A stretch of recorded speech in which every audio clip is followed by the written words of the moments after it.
आज धान्यांचं सिरियलिक्स बनवलं. त्यासाठी एक मोठी वाटी मखाना, एक वाटी गहू, अर्धा वाटी तांदूळ, एक छोटी वाटी धान्यातली सोयाबीन आणि एक वाटी ज्वारी आणि नाचणी मिक्स घेतली.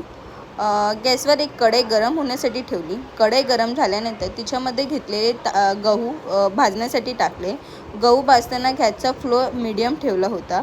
ह्याच्यावर गहू एकदम लालसर कलर येईपर्यंत मी भाजत राहिले. गव्हाला एकदम लाल कलर आल्यानंतर ते मी एका ताटामध्ये काढून घेतले. नंतर त्याच कढईमध्ये पुन्हा मी अर्धा वाटी घेतलेले तांदूळ भाजण्यासाठी टाकले.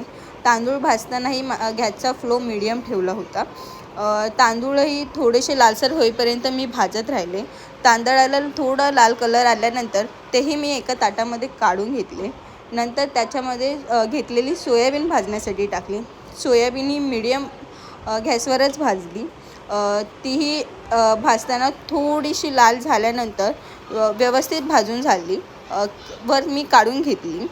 पुन्हा त्याच्यामध्ये ज्वारी आणि नाचणी टाकली. हेही मीडियम आचेवरच भाजून घेतलं. ज्वारीला थोडासा लालसर कलर आल्यानंतर ती व्यवस्थित भाजून झाली. त्याचा थोडासा सुगंध पसरायला लागला. तेही सर्व मी एका ताटात काढलं. नंतर घेतलेले मखाने भाजण्यात टाकले.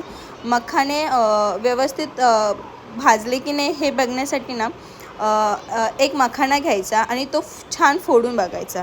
जर मखाना इझिली फुटला की समजायचा आपला मखाना व्यवस्थित भाजला आहे. हा मखाना व्यवस्थित भाजला होता म्हणून तोही मी एका ताटात काढून घेतला.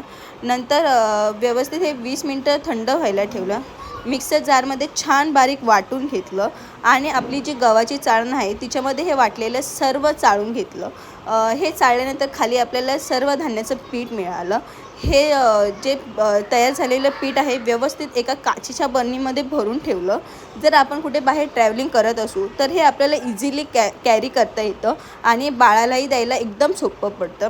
घरी असल्यावर अर्धा ग्लास उकळलेल्या पाण्यामध्ये 2 चमचे हे टाकून छान शिजून घ्यायचे आणि एक केळी मॅश करून त्याच्यामध्ये शिजलेले टाकायचं आणि मस्त बाळाला भरवायचं.